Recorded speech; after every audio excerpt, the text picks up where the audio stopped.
Mid on मध्ये खेळाडू आपण पाहतोय. चांगला बॉल इथे उचललाय, खेळाडू पार लांबवरती आहे, फक्त पाहत राहील आणि बघता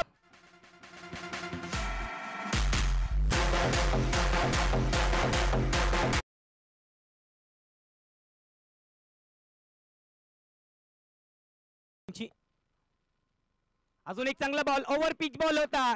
या बॉलवरती हा चेंडू जातोय का सीमारेषा बाहेर आणि जातोय बाउंड्री लाईनच्या बाहेर.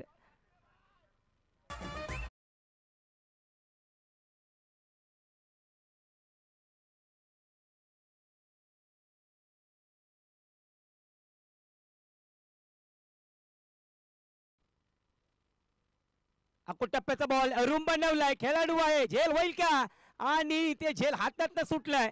4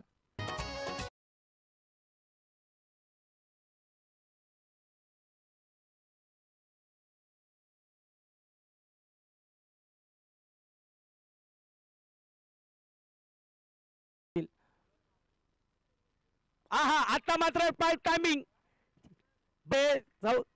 पंचाचा निर्णय आतापर्यंत आलेला नाही. Umpire decision 6 are.